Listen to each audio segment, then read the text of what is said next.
Assalamualaikum warahmatullahi wabarakatuh. Untuk pertemuan kali ini adalah uji ANOVA. ANOVA merupakan singkatan dari Analysis of Variance. Ya, uji ini merupakan pengembangan dari uji T 2 sampel independen. Ya, jadi karena pengembangan bisa digunakan untuk lebih dari 2 kelompok sampel. Kita mulai. ANOVA singkatannya tadi sudah dikatakan Analysis of Variances, dan kemudian bisa juga dalam bahasa Indonesia sebut dengan ANAVA atau Analisis Variance. Ya, variance nanti seperti apa ada penjelasannya, dan juga ada yang bilang analisis ragam atau sidik ragam. Diperkenalkan oleh Ronald A. Fisher, ya. Jadi uji ini masih menggunakan uji F seperti pada uji varian saat tes yang independen, ya. Nama ujinya masih sama uji F, tapi ada perbedaan dalam hal rumusnya. Kemudian kita lihat, merupakan pengembangan dari uji T 2 sampel independen. Bisa digunakan untuk lebih dari 2 kelompok sampel. Ada 2 jenis, yang pertama one way dan two ways ANOVA. Yang kedua, seperti apa perbedaannya nanti kita lihat. Menurut Pak Sarwono tahun 2006, di sini nih tujuan dari one way ANOVA menganalisis satu faktor antara variabel tergantung atau dependen dengan satu variabel bebas atau independen. Jadi yang tergantung dipengaruhi oleh yang bebas. Kegunaan analisis ini adalah untuk membuktikan apakah nilai rata-rata antara beberapa kelompok itu sama atau tidak, mirip atau tidak, dan kalau misalkan berbeda, apakah hanya kebetulan semata atau tidak. Uji one way ANOVA juga masuk ke dalam compare means atau perbandingan rata-rata.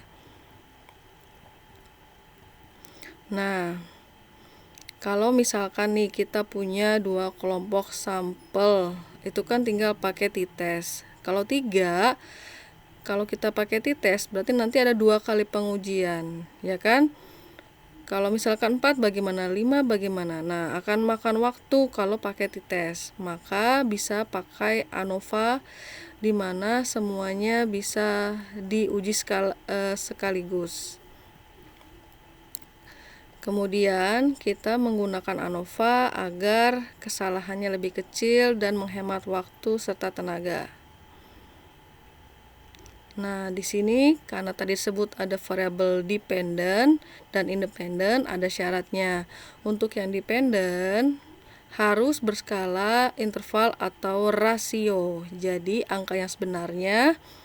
Tapi kalau untuk yang independen itu boleh berskala nominal atau ordinal. Jadi angka di situ hanya sebagai simbol. Apa itu variance? Bahasa Inggrisnya ya diturunkan dari bahasa Inggris. Bahasa Indonesianya adalah ragam. Bisa jadi keragaman, ya. Adalah peubah acak. Jadi kita menggunakan ragam pada saat kita menguji distribusi probabilitas. Ada kan ya ragam turunannya yaitu standar deviasi. Untuk diukur seberapa jauh data penelitian tersebar di sekitar rata-ratanya. Akarnya itu yang sudah kita pernah kenal yaitu standar deviasi. Jadi ragam ini simbolnya S kuadrat atau sigma kuadrat, ya, karena rumusnya itu diperoleh dari standar deviasi yang dikuadratkan. Variance ini istilahnya ditemukan atau diperkenalkan oleh Fisher tahun 1918 dalam karangan makalahnya, ya, korelasi di antara kerabat dalam kerangka pewarisan Mendel. Jadi ada hubungannya sama biologi.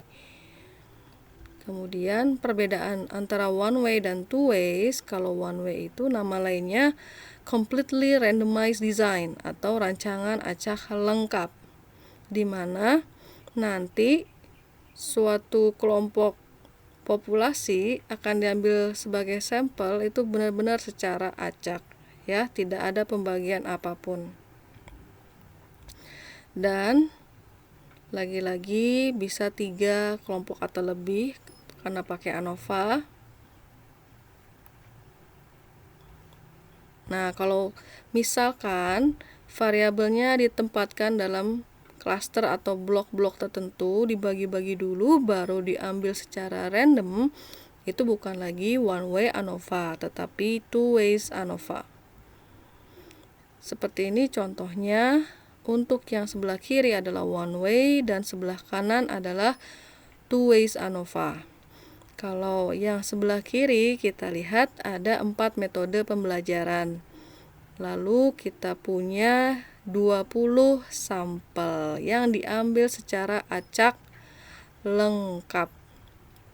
Ya, di sini mungkin 10, 16, 12 itu adalah nilainya atau jawaban yang benar misalkan dari suatu tes, tapi tidak dibagi-bagi lagi, hanya diambil begitu saja secara random. Sedangkan yang kanan terbagi menjadi peserta tes perempuan dan peserta tes laki-laki, ya.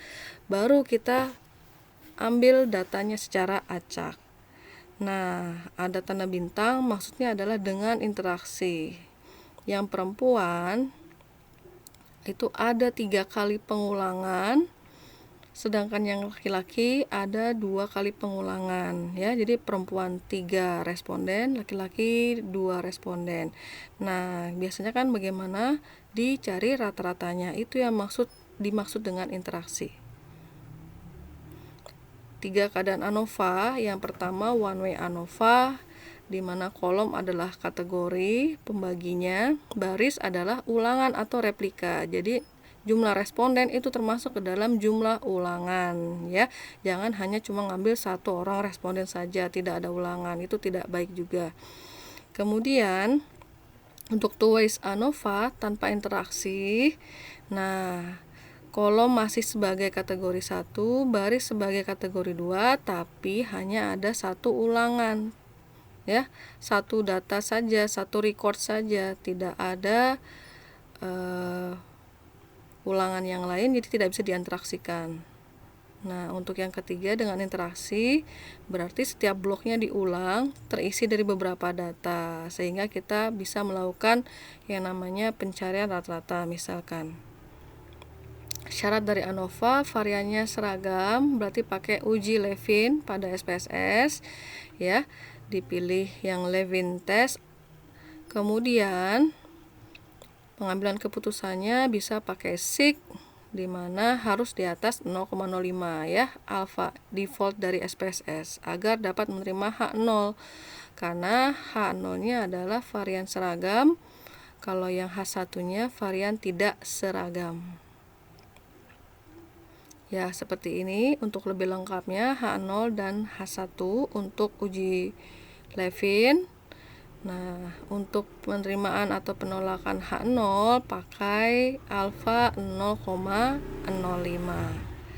Kalau misalkan reject H0, maka uji ANOVA persyaratannya tidak terpenuhi, tapi kalau terima H0 bisa berlanjut ke uji ANOVA yang diinginkan, ya. Persyaratan kedua, sampel berdistribusi normal, berarti harus pakai kalau tidak Kolmogorov-Smirnov ada Shapiro-Wilk, ya. Untuk yang Kolmogorov-Smirnov itu untuk sampel di atas 50, kalau yang Shapiro-Wilk untuk sampel 50 ke bawah. Dan yang ketiga, sifat dari kelompok sampelnya independen, artinya tidak saling mempengaruhi. Kemunculan data yang satu tidak dipengaruhi oleh kemunculan data yang lain. Nah, misalkan nih kita punya K populasi, ya. Kalau K itu kan simbol dari 2 ke atas atau lebih dari 2, ya. N adalah ukuran sampelnya. Berarti kita punya beberapa mu nih, mu 1 sampai mu K. Hipotesisnya Nah, bisa dilihat di sini H0-nya berbentuk simbol dan angka, sedangkan H1-nya berbentuk kalimat. Tidak apa-apa ya, karena kalau misalkan sampai μk itu akan banyak sekali kombinasinya. Misalkan yang H0 ada 3 kelompok. H0-nya μ1 sama dengan μ2 sama dengan μ3. Lalu untuk H1 kan minimal ada 2 rata-rata yang tidak sama. Berarti bagaimana?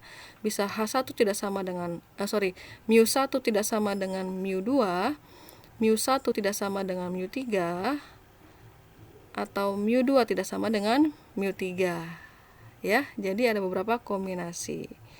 Jadi kalau hipotesisnya gabungan seperti ini tidak apa-apa. Yang penting memenuhi syaratnya.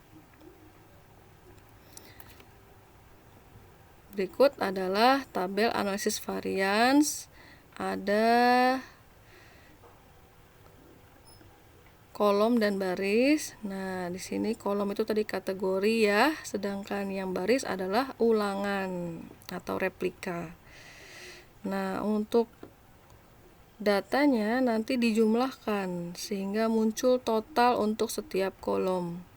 Kemudian semua total tadi dijumlahkan juga untuk menjadi total keseluruhan ya. Yang 1 titik adalah untuk per kolom, yang 2 titik T di sini adalah untuk semua kolom totalnya dijumlahkan.